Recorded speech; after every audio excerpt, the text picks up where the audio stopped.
welcome for the first time to the Morgan Ortagus Show, running for Congress, Michael Baumgartner. How are you, Michael? I'm doing great, Morgan. It's really great to be on the show. So we have so much to talk about. Before we get to our border trip, we've been talking a lot about the Middle East today on the show, as you can tell. I want you to tell our audience, just give us a quick rundown about you, your bio, your background, why you're running for Congress. But I also want you to talk about some really cool experience that you had in Iraq working on counterinsurgency as a State Department officer. You also worked in Afghanistan as well. So tell us all about you, Michael. Well, thank you, Morgan. I start with saying that, my wife and I met on a counter-narcotics team in Helmand Province, Afghanistan, and we've been really enjoying listening to your show this morning. You do a great job. Thank you for bringing 2 hours of national security coverage to the audience. I spent a lot of time in the Middle East. I actually first went to the Middle East in 1994, right before the peace agreement between Jordan and Israel. I spent that summer in Jordan and Syria. Later worked for the Crown Prince of Dubai, helping turn Dubai into the next Singapore, as I was recruited for. And then when America's wars weren't going very well, I left my private sector career and went to Iraq for the Iraq surge and helped General Petraeus and Ambassador Crocker conduct counterinsurgency operations in Baghdad, and have enjoyed those processes, and now enjoy very much being a public servant here in my state of Washington. And hopefully I'll get to take my skill set to Washington, D.C. Well, what made you decide to run for Congress? I mean, you have been all over the world. You served in business and government, at the State Department. Why Congress? Well, I'm just very concerned that the America that we know and love is changing right before our very eyes. My wife and I, we have 5 young children, and we think about what we want for them. We want a strong America. We want a safe America. We want an America where folks can feel safe in their homes and their communities, and that the future of America will be better for them than it was for us. And I think that American dream, I think it's at risk. And I always, throughout my career, I've enjoyed doing things that I think feel bigger than myself. In between WSU or Washington State University and Harvard, I spent a year with the Jesuits in Mozambique doing volunteer work, and felt that sense of doing something bigger than myself there. I felt that same sense when I was in the state Senate and when I was in the State Department, and I feel that sense, that urge to serve my country in Washington, D.C. and see if we can get this thing figured out. So you and I just came back from the border just a few weeks ago. You got to tell everybody your social media handles so they can follow you, because you had some of the best commentary from the border. But give my audience, please, just a wrap up, a synopsis of what you saw in Yuma, Arizona at the southern border. What made the biggest impressions on you, Michael? Well, the border is a crisis. It is an absolute crisis. It's a national security crisis. There's a crisis of folks coming into our country unvetted, potential terrorists. We saw some Syrians there. They were actually from Homs. I've been to Homs. It's a hotbed of terrorism. We don't know if these fellows we saw coming in the country are terrorists or not, but that's the point. We don't know. So it is a national security crisis. It's creating a failed state on our border as the drug cartels take over and these lucrative routes and conduct assassinations and destabilizing activities. So it's a national security crisis. It's also a humanitarian crisis. We saw children being trafficked, learned how children are used on multiple trips across the border, and how they disappear or how they are exploited in these border trips. So that's terrible. And then most of all, it's just a crisis of leadership. I mean, the Biden administration is choosing not to fix the situation on our border for political reasons here at home. I was appalled as a taxpayer that there were tens of millions of dollars of good fence laying on the ground that could be installed simply because it was purchased by the Trump administration, and the Biden administration is instead either not putting up fence or putting up flimsy fence simply because of political reasons. And so it's a crisis all around, and it has to get fixed. It can get fixed. And I appreciate you plugging my social media site. It's Vote Baumgartner is at Vote Baumgartner is my Twitter handle and my social media handle. And I encourage people to follow along. Yeah, one of the things too that I thought was really impactful when we were at the border is just to see how much it have really affected the local community. We went to the food bank, and you hear, they can't turn anybody away at the food bank, but in Biden's inflation and Biden's economy, they have enough problems trying to help feed Americans in Yuma, Arizona, and now they have these migrants on top of it that also, they can't turn away. So, for me, one of the things that was just sad to see the amount of food that they have to cut down giving to American families in Yuma because of all the people coming over. And you want to feed everybody, right? You don't want any children to go hungry. But just I don't know what you thought, what struck out to you most, but for me, it's always going to that food center and just seeing the toll that it's taking on the local communities that are having a hard time feeding themselves. That was striking. Yeah, the food bank was striking. When we visited the emergency care unit at the hospital and learned about the pressure it's putting on our nurses and our doctors and the finances of the hospital, the local farmers that are having crops destroyed. And so I think the biggest misunderstanding from folks in America about the border is that it's a humanitarian effort to allow these people to cross. It is not. It is not humane or compassionate to incentivize folks to make this dangerous journey. It empowers the cartels. People are being exploited, and it is not humanitarian or an issue of faith to create this situation. We need a secure border, and people of faith and people that care about humanitarian goodness all across this country need to stand up and say we want the border fixed now, because it is not good what is happening there from a humanitarian sense at all.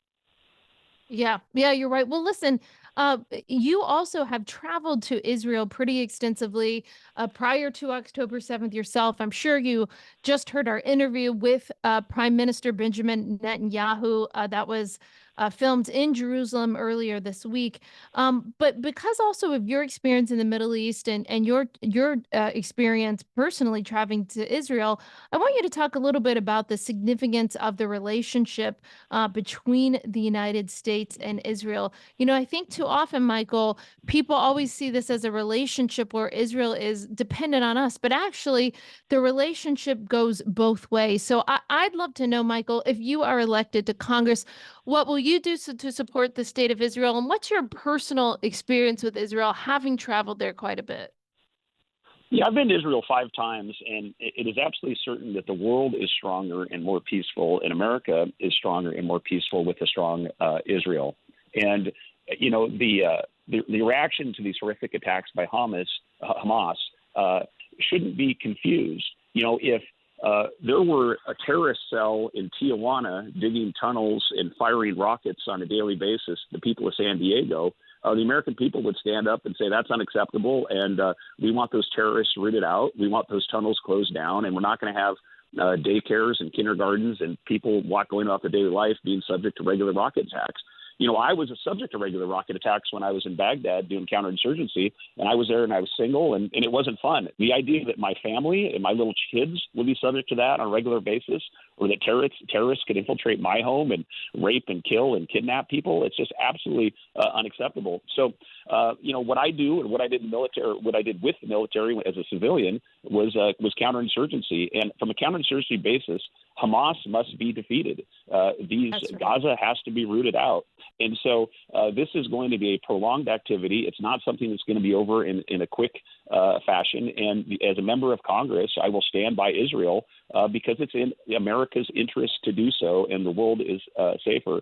I'd also say that there was no greater threat to the U.S. right now than the Iranian regime and the terrorists that they back around the country. I think the step that Mike Pompeo and President Trump took to eliminate Iranian terrorist leader Qasem Soleimani was the single bravest and most important national security action of the last few years. And we need leaders that understand that threat. And I look forward to going to Congress and playing a part in making sure that that threat is understood and that our ally Israel is supported.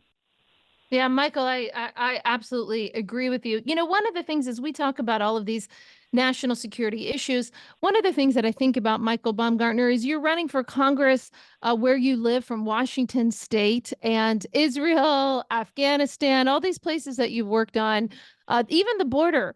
It's far away from Washington State, but I know that you believe, as I do, that Biden's foreign policy failures have impacted regular, everyday Americans. How do you think they're affecting your potential constituents in Washington State? Well, in a huge way. I talked to sheriffs all across Eastern Washington before I went to Washington State. Every single community in Washington State is being impacted by fentanyl. And we know that this fentanyl, 100% of it is being moved by Mexican drug cartels using migrant flows up into our state, and it is devastating communities. There will be over 100,000 deaths across America from fentanyl overdoses this year. It is impacting communities. I think every family has knows someone or has a family member. And, now that people can get high for 50 cents or $1 and then stay high, it absolutely is a deliberate effort, I believe, by the Chinese government that provides the chemicals to use these Mexican cartels and to destroy our communities, weaken us here at home. And so whether you care about the national security or the threats from terrorists potentially being infiltrated. And I really, it's unfortunate to say this, but I think the likelihood of a major terrorist attack stemming from folks infiltrating the border and not being properly vetted in this open border, I think is exceptionally high. And it may take something like a 9/11 attack, unfortunately, to actually grab people's attention. But whether it's that or the humanitarian crisis or the pressure it's putting on local communities along the border, or simply these drugs that are killing so many people across all of America, but particularly here in Eastern Washington, that's the folks I care most about. Yeah, the border matters to us all, and it has to be fixed. Yeah, I think it's the issue that is probably Michael, I would say the number one issue that we talk about on this show. I was just talking earlier with John Levine, excuse me, from the New York Post, and we were talking about the border. We were also talking about, and this is something that you have experienced, and we were talking about the amount of foreign funding that's not only fueling these college protests, these stupid encampments around our country. But then you've got the foreigners. When you and I were at the border, it was like 2:30 in the morning. I was pretty tired. But if I remember correctly, Michael, I think the first 4 or 5 people in line were from China. And then the next like 3 guys were from Syria. Did you see that too? I did. I did. It was China. It was Ecuador, Venezuela, Syria. A lot of countries with problems. And, these folks all may have been simply, economic migrants trying to improve their lives. And fundamental to this issue is that the system of refugees is being abused. Under the Trump administration, these folks should be kept under international law. You're supposed to remain in your first country that's safe to process as a refugee. That's not happening now. The Remain in Mexico process needs to be returned. The wall needs to be physically built, and we need to implement things like e-verify and verification here in the U.S. to try to tamp this system down. But the idea that, I speak a little Arabic, and I heard those guys speak in Arabic, and then, they responded in English when we talked to where they're from. But, not many people, the Syrians are a problem. And we also know that the Chinese, nothing happens in China without the Chinese government knowing about it. So if there's massive amounts of Chinese individuals showing up on the Mexican border, it's because the Chinese government wants that to happen. And that should be very, very concerning to all of us in America, given the geopolitical struggle that we're in with China. Well, Michael, we have to run. We got to get to a quick commercial break, and then to our listeners, tell us again one more time, where are you running in Washington State for Congress? And if people liked what you had to say today, how do they find you? Yeah, it's votebaumgartner.com is the website, votebaumgartner.com. I'm at votebaumgartner on X, or Twitter as we call it, and on Facebook. And I'm running in Eastern Washington, and it's just a pleasure to be on your show, Morgan. And thank you all for what you do and what Polaris does. And you have 2 new listeners now, and me and my wife, and we just appreciate the opportunity. Well, thank you, Michael. We're every Sunday on the Morgan Ortagus Show, 11 to 1 East, and we're here on the Patriot Channel 125. So